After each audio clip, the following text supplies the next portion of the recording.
शरद पवार के इस्तीफे के बाद सुप्रिया सुले या अजित पवार, किसके हाथ में एनसीपी की कमान? राष्ट्रवादी काँग्रेस पक्षाचा अध्यक्षपदावर निवडणुकीचा निर्णय आज घेतलेला आहे.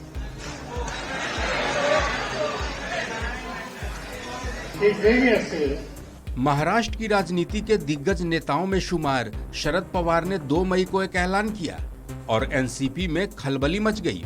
शरद पवार ने अपनी आत्मकथा के विमोचन के मौके पर कहा कि उन्होंने एनसीपी चीफ के पद को छोड़ने का फैसला किया है। इस बयान के बाद एनसीपी के नेताओं ने शरद पवार को मनाने की कोशिश तेज कर दी। इसी बीच बुधवार को पार्टी मुख्यालय यशवंतराव चौहान केंद्र में शरद पवार पहुंचे और लोगों से मुलाकात की।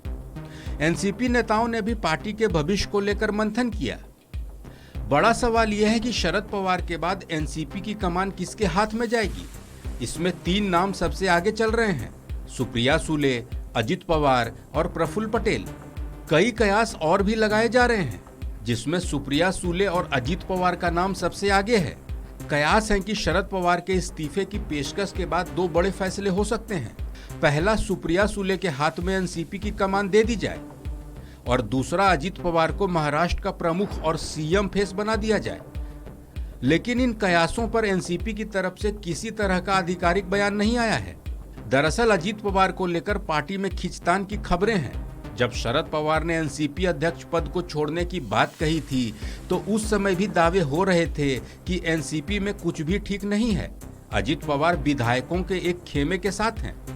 इसके पहले भी अजित पवार अपने चाचा शरद पवार के फैसले को दरकिनार करके बीजेपी के साथ सरकार बना चुके हैं, लेकिन बाद में उन्हें पवार के पावर गेम के आगे झुकना पड़ा था और घर वापसी को मजबूर होना पड़ा था। एक बार फिर से शरद पवार के फैसले के बाद अजित पवार को लेकर तमाम तरह के कयास लग रहे हैं। लिहाजा शरद पवार के सामने एनसीपी को मौजूदा हालात में रखने की सबसे बड़ी चुनौती है। शरद पवार को अजित पवार और सुप्रिया सुले के रोल को तय करना होगा, नहीं तो अजित पवार गुजरे दिनों की तरह बगावती तेवर भी दिखा सकते हैं। इन सब के बीच एनसीपी के अगले अध्यक्ष को लेकर खलबली बढ़ी है। एनसीपी का अगला अध्यक्ष कौन होगा, इस पर 4 मई को फैसला होने की बात सामने आई है। एनसीपी के दिग्गज नेता प्रफुल्ल पटेल ने कहा है कि अध्यक्ष के चुनाव के लिए बनाई गई कमेटी ही कोई फैसला करेगी। इसके साथ ही उन्होंने खुद को अध्यक्ष पद की रेस से बाहर भी करने की बात दोहराई। व्यक्तिगत मैं आपको कहना चाहता हूं कि मैं ये जिम्मेदारी लेने के लिए तैयार नहीं हूं। मैं ऑलरेडी पार्टी का राष्ट्रीय उपाध्यक्ष हूं और ये पद मेरे लिए मैं समझता हूं कि बहुत गौरवशाली है। बहुत कुछ उसमें मेरे पास जिम्मेदारी पहले से ही नेशनल लेवल पे पवार साहब के साथ काम करते हुए मुझे मिली हुई है। मैं पार्टी का पहले नेशनल जनरल सेक्रेटरी था, अब पार्टी का मैं प्रथम नेशनल वाइस प्रेसिडेंट बना हूं। तो इसलिए मुझे कोई ऐसी दिलचस्पी नहीं है कि अध्यक्ष बनूं, लेकिन मैं इतना जरूर कहूंगा कि हम जो भी पवार साहब के फैसला पहले क्या होता है उसके बाद ही ये अगले फैसले की बात हम करें।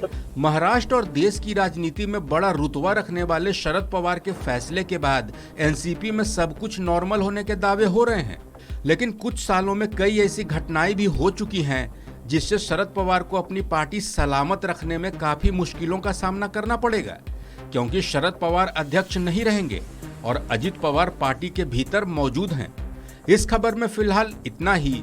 दूसरी खबरों के लिए बने रहिए वन इंडिया हिंदी के साथ।